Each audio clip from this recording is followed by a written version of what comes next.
The front desk of the Halcyon Meridian was still calm when the first small problem arrived through the revolving doors. An older man in a rumpled travel blazer set two overstuffed suitcases against the marble counter and asked, without looking up, whether the spa closed at 9 or 10. Desmond Cray, night manager on duty, answered without hesitation. 9 on weekdays, 10 on weekends, sir. I'll note it on your keycard. No irritation, no delay. A woman in a cream trench coat approached next, her reservation under her assistant's name instead of her own. Desmond checked the system, found the booking in 4 seconds, and slid the key across the counter. We have you in the Bellwether suite, ma'am. Enjoy your stay. Nobody watched for long. A late arrival came in soaked from the rain, his phone battery dead, unable to pull up his confirmation email. Desmond waited, found the reservation by last name alone, and handed him a hotel umbrella for the walk back to valet. Welcome back, Mr. Ashford. We held your usual room. His history with the hotel mattered before his phone did. Mireille Antran was already seated in the lobby's east alcove, in the leather chair closest to the concierge desk. She had arrived early quietly, an oversized gray cardigan pulled around her shoulders over a plain white t-shirt, faded jeans, canvas sneakers scuffed at the toe, hair loose and unbrushed from the flight. Her carry-on duffel sat by her feet. Her phone rested face up on the low table.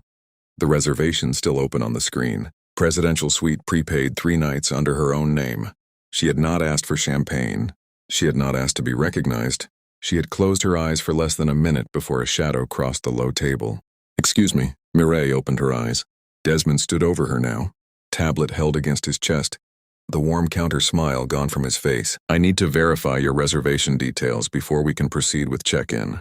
Mireille sat forward. Verify how? Sometimes premium suite bookings require additional confirmation. She reached for her phone and turned the screen toward him. Then confirm it. Desmond glanced at the screen. Not long enough to read the confirmation number, long enough to take in the sneakers beneath it. I'll need you to step with me to the back office to sort this out. You can sort it out right here, Mireille said. Desmond's jaw tightened before he answered. A second guest arrived at the desk, checking his watch. Phone pressed to his ear mid-conversation. Holden Vance stepped past the velvet rope divider and glanced toward the alcove. That's my usual suite. Desmond's posture changed before Holden had even finished the sentence.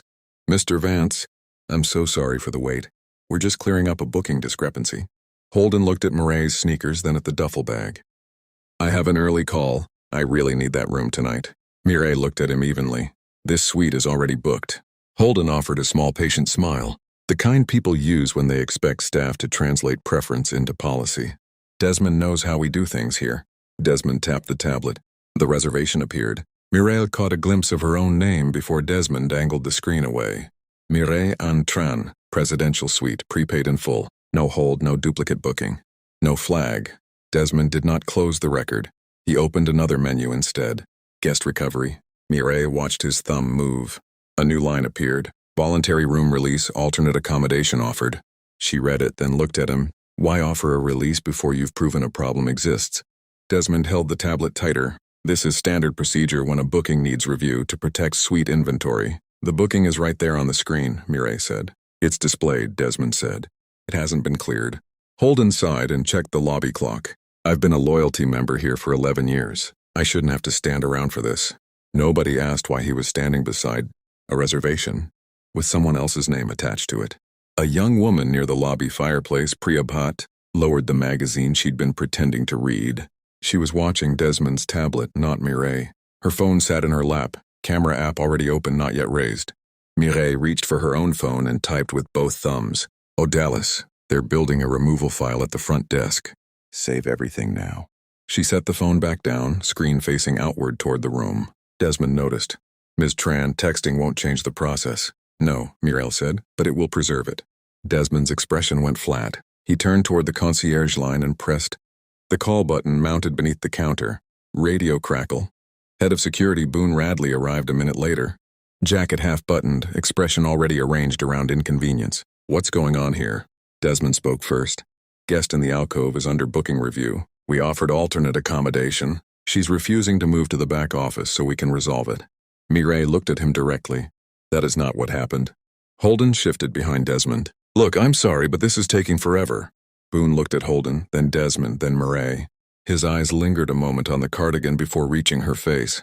Ma'am, I'll need you to step outside the lobby while we verify your reservation. Is my booking invalid? We'll determine that once you've stepped out. You can determine it right there on the screen. Desmond tapped again. Mireille saw the draft line before the tablet turned away from her. Voluntary release, alternate accommodation accepted. Her voice stayed level. I have not accepted anything. Desmond's thumb moved anyway. The tablet saved the line. Mireille looked at the record, then at Boone. You're making the mistake official. Nobody answered her. That was the answer. The saved line did not look like force. That was what made it dangerous. Voluntary release, alternate accommodation accepted. It sat beneath Mireille Antran's name in clean gray text, framed by the soft recessed lighting and hushed marble of the Halcyon Meridian lobby. Mireille looked at Desmond Cray. I want my statement attached to this file. Desmond held the tablet close to his chest. Guest statements can be added after resolution. This is not resolution. Boone stepped further into the alcove, his patience already thinning. Ma'am, you've been asked to step outside for verification. My reservation is on your screen. We're not debating this in the lobby. Holden stood behind Desmond now, close enough to the alcove that his sleeve brushed the low table. Look, honestly, some of us have meetings in 20 minutes. Mireille looked at him once. He looked away first. 2 building security officers appeared near the revolving doors. Radios clipped to their shoulders. They had been given the short version. That much was obvious from how they walked in. Their eyes went first to Boone, then to Desmond, then to Mireille. Ma'am, the lead officer said, we're going to need you to come with us. Mireille kept both hands visible. I am a paying guest. The file says voluntary. I do not consent to being removed. Desmond spoke quickly. She accepted the alternate offer and is now refusing to comply. Mireille did not turn toward him. Attach my statement. The officer hesitated. Boone did not. Escort her out. The lobby went still. That was the part Mireille would remember later. Not the officer's hand hovering near her elbow. Not the way Desmond stepped back to clear the alcove. The stillness. The expensive carpeted silence. The way people watch the wrong thing happen and wait for someone else to name it first. Priya Bhatt by the fireplace raised her phone higher. Her camera did not follow Mireille's face. It stayed fixed on Desmond's tablet. The saved line. The empty signature field. Mireille stood without making them pull her from the chair. She gathered her phone, her cardigan, and the small folder tucked beside her duffel. Her bag was lifted by an officer and set near the revolving doors. Holden slid into the alcove before she had even reached the entrance. Desmond said, quietly enough to sound composed, "Situation resolved." Mireille heard it. She paused at the threshold and looked back. "No," she said. "You only closed the file." The street air outside was colder. Rain tapped against the awning. Her duffel was set down beside her, one strap twisted. Her phone screen had a hairline crack across the corner. From where it had struck the arm of the chair, she looked at the officer.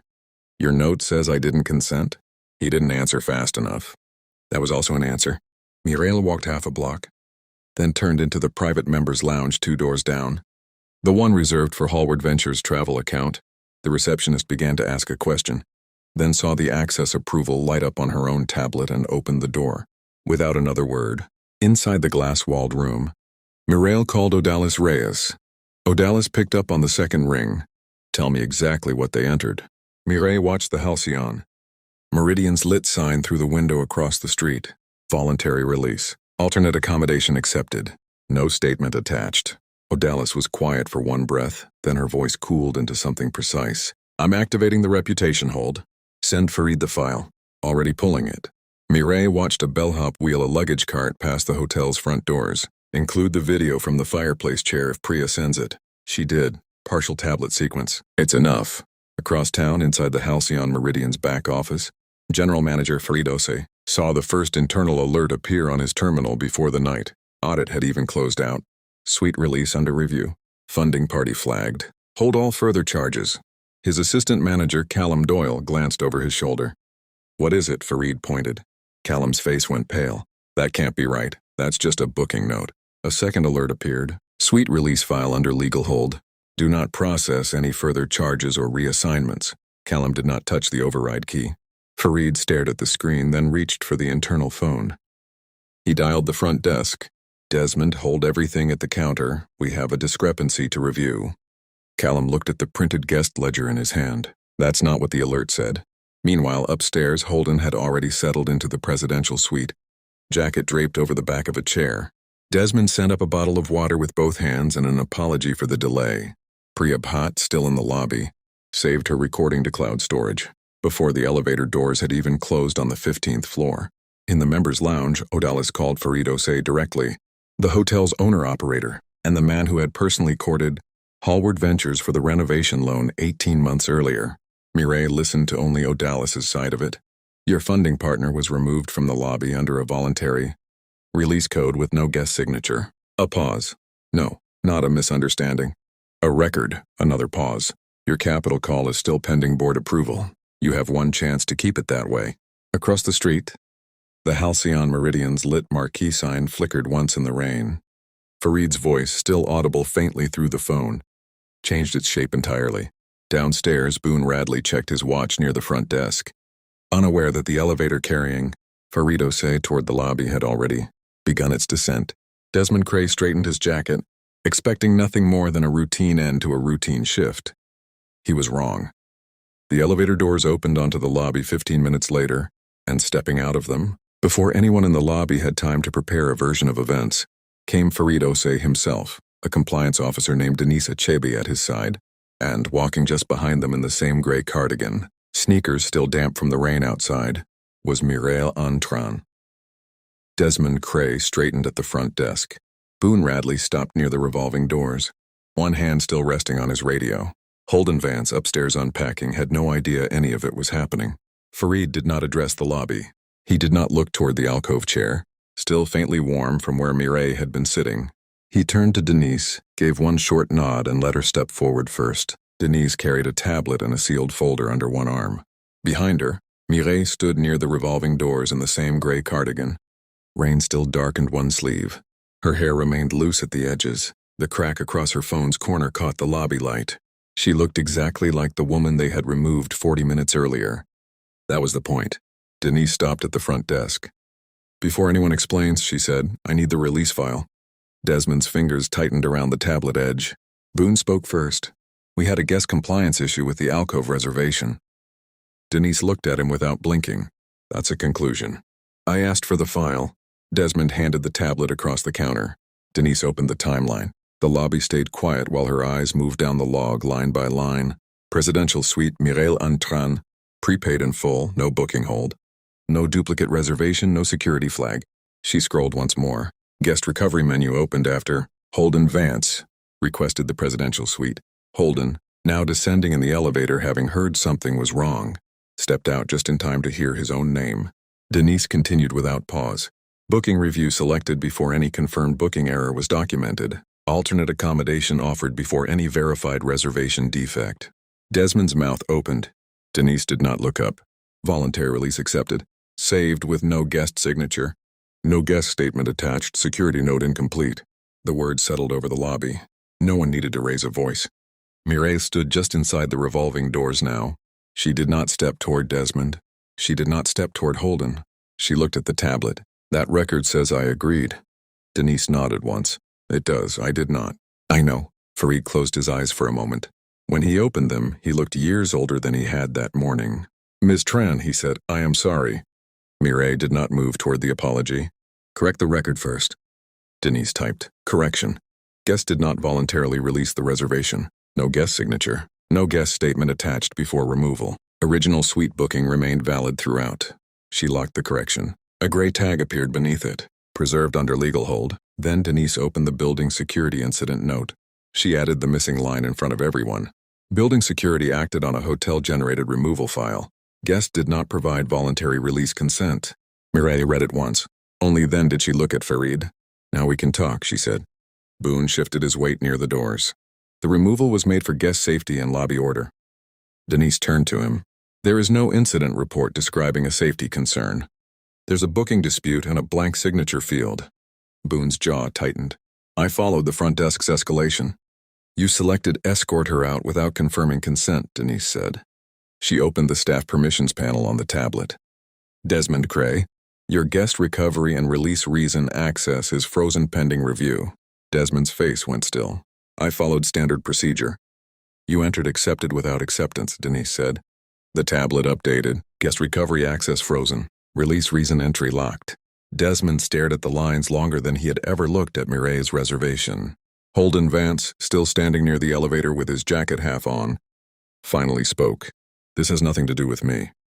Mireille finally looked at him. "You asked for the suite after you saw someone already seated near it." Holden's face tightened. "I didn't enter any code." "No," Mireille said.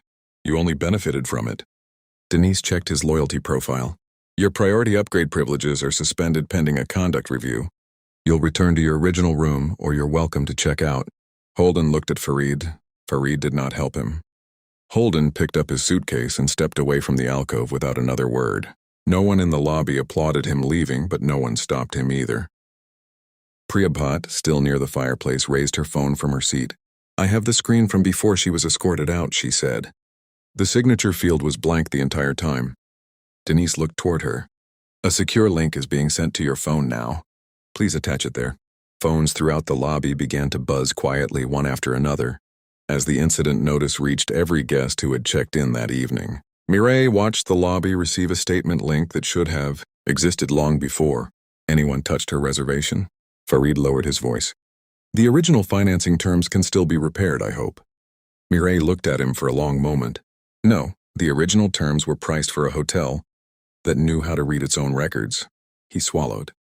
Denise placed a new document on the front desk counter. Ownership Amendment, Guest Protection Addendum. Mireille did not pick up the pen right away. "The funding stays," she said. "The oversight changes." Farid read the first page. Compliance Escrow. Independent Guest Treatment Board. Mandatory quarterly audit of all voluntary release codes. No removal file closed while a legal hold remains active. No accepted field logged without a guest signature and statement. His hand paused near the signature line. Then he signed. Mireille signed after him. Not quickly, not with satisfaction. Precisely. A new night manager and a new head of security were brought in to shadow the closing shift before the front desk. Reopened for regular check-ins. Desmond stepped away from the counter with his jacket over one arm. No dramatic scene, no raised voices, only the frozen permission still glowing faintly on the terminal behind him. Boone turned in his radio at the security office without being asked twice. Mireille returned to the alcove chair only after the correction. Notice had gone out to every guest on the property. It did not say misunderstanding. It did not say inconvenience. It said a guest had been removed under a voluntary release code without signature, statement, or a verified booking defect. 8 weeks later, the Halcyon Meridian Group audited every voluntary release entry from the previous year across its properties. 22 records reopened, 13 corrected. 7 guests received full refunds plus compensation. 6 received written explanations, stating plainly that their removal had not been voluntary. Callum Doyle, the assistant manager who had first questioned the override, was formally recognized under the company's new whistleblower protection policy. Priyabhat's footage became part of the permanent compliance file, cited by name in the new training materials with her consent. Desmond Cray did not regain release code authority at any property in the group. Boone Radley was not rehired into hotel security anywhere in the region while the review remained open. A year later, the first page of the Halcyon, Meridian Group's new staff, training manual did not show Mireille's face. It did not show the alcove chair. It did not show a viral clip or a headline. It showed a single screenshot of the internal terminal. Suite release under review, funding party flagged. Beneath it, the old line was crossed out. Voluntary release, no guest signature, invalid. The line that had tried to erase her became the rule that brought the next guest back onto the record before anyone could close the door on them. If this story made you think about how easily a false, voluntary code can hide pressure, and how many people never get an Odalus or a Denise to call, tell us what should have been checked before that removal file was ever saved.